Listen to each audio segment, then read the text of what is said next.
আসসালামু আলাইকুম। টফি মনির চ্যানেল আপনাদেরকে স্বাগতম। আমি আজকে আপনাদের সাথে নতুন একটা রেসিপি নিয়ে হাজির হলাম।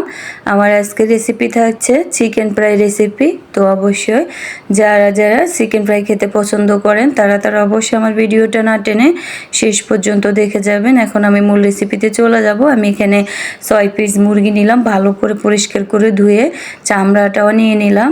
দিয়ে দিলাম রসুন বাটা, আদা বাটা, জিরা বাটা মশলার মধ্যে, এবং আমি দিয়ে দিব হলুদ গুঁড়ো, দিয়ে দিচ্ছি লাল মরিচের গুঁড়া। এখন আমি হলুদ গুঁড়াটা অ্যাড করে দিচ্ছি, তারপরে দিয়ে দিব লাল মরিচের গুঁড়া। এখন দিয়ে দিব হালকা পরিমাণে একটু চিনি, দিয়ে দিচ্ছি স্বাদ মতো লবণটা দিয়ে দিলাম। তারপরে দিয়ে দিব স্বাদে ম্যাগি মশলা। এই মশলাটা দিলে ভিতরটা খেতে মুরগির মাংসের মধ্যে একটা ফ্লেভার আসবে, অনেক টেস্টি লাগবে, সেজন্য আমি এই মশলাটা ইউজ করলাম।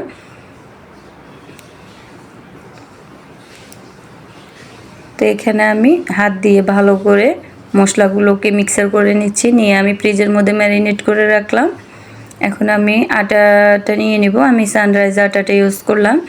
এখানে আমি আটার প্যাকেট থেকে আটাগুলোকে আস্তের পরে ঢেলে নিলাম। ঢেলে নিয়ে এখানে আমি অ্যাড করে দিব স্বাদ মতো চিনি, দিয়ে দিচ্ছি লবণটাও দিয়ে দিলাম, দিয়ে দেব স্বাদে ম্যাজিক মশলাটা, দিয়ে আমি এগুলোকে শুকনো উপকরণগুলোকে একসাথে মিক্সার করে নিচ্ছি। মিক্সারটা করে নেওয়ার পরে আমি এগুলোকে এর পাকে আমি চুলোতে কড়াইটা অ্যাড করে দিলাম তেলটা গরম হওয়ার জন্য। এখানে আমি চামড়াগুলো, আম্মু আসলে চামড়াগুলো ফেলে দিল, সেজন্য আমি পরে আবার চামড়াগুলোকে অ্যাড করে নিলাম। অ্যাড করে নিয়ে আমি এখানে মুরগির সাথে আটাটাকে চেপে চেপে মিক্সার করে নিয়ে সাদা পানি আলাদা বাটিতে নিয়ে নিলাম, ওখানে চুবিয়ে দিলাম।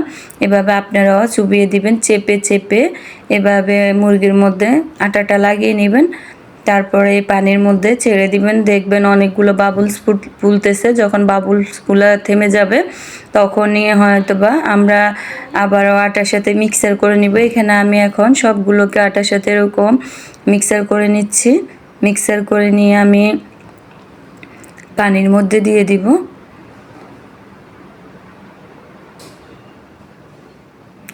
পানির মধ্যে দিয়ে আমি বাবুলসগুলোকে ফুলার পরে আমি আরও একটা দেখিয়ে দিচ্ছি আপনাদেরকে।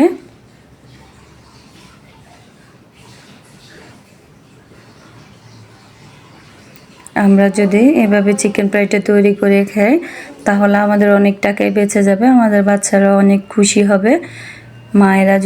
আমরা মায়েরা যদি এভাবে চিকেন ফ্রাইটা তৈরি করে দিই বাসায়, রেস্টুরেন্টের অনেক সময় আমরা জানি না তারা কি দিয়ে কি তৈরি করে দেয়, আমরা অবশ্যই সেগুলো না খেয়ে নিজের বাসায় নিজের হাতে এভাবে চিকেন ফ্রাইটা তৈরি করে নিতে পারি। তো দেখেন আমি এখানে চিকেন ফ্রাইটা তৈরি হয়ে গেছে।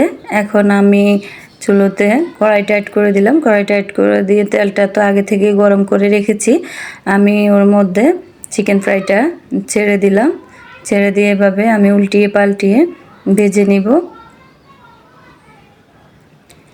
এভাবে যদি আমরা চিকেন ফ্রাইটা উল্টিয়ে পাল্টিয়ে ভেজে নিই তাহলে উপরটা অনেকটাই ক্রিসপি হবে। আমি আর একটা উপকরণ আপনাদের সাথে শেয়ার করতে ভুলে গেছি। আমি আসলে এখানে কর্নফ্লাওয়ার অথবা চালের গুঁড়াটা অ্যাড করলে উপরের আটাটা অনেকটাই মুচমুচে হবে। আপনারা অবশ্যই সেটাই করবেন, কর্নফ্লাওয়ার থাকলে কর্নফ্লাওয়ারটা দিবেন, না হলে আপনারা চালের গুঁড়াটা ইউজ করতে পারেন আটার সাথে। তার উপরে যে আটাগুলো আছে বা চিকেন ফ্রাইয়ের উপরটা অনেকটাই ক্রিসপি হবে, মুচমুচে হবে, খেতে অনেক মজা হবে।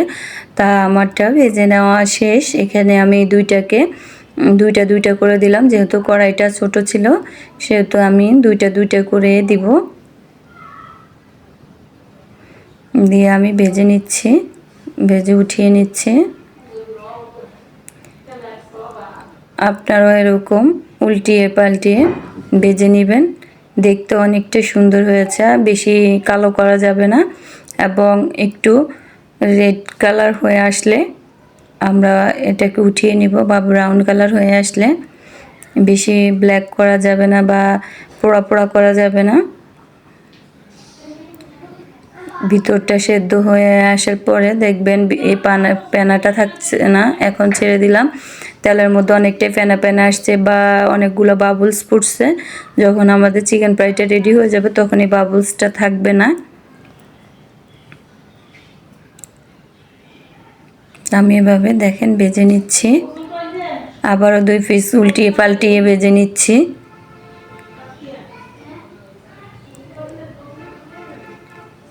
এইভাবে যদি নিজের বাসায় এই রেসিপিটা তৈরি করেন, আপনাদের মেহমান আসলেও আপনারা দিতে পারেন। রেস্টুরেন্টের এই আইটেমটা শেয়ার করতে পারেন মেহমানদের সাথে। তো দেখেন আমার চিকেন ফ্রাইগুলো ভেজে নেওয়া শেষ হয়ে গেছে। এখন আমি পরিবেশনের জন্য চলে যাব। আমি এখানে সবগুলো চিকেন ফ্রাইকে অ্যাড করে সস দিয়ে দিলাম। সস ছাড়া তো চিকেন ফ্রাই খেতে টেস্টি হয় না, তো অবশ্যই আপনারা সসটা সাথে রাখার চেষ্টা করবেন। আমি এখানে আপনাদেরকে দেখানোর জন্য উপর দিয়ে সসটা দিয়ে দিলাম।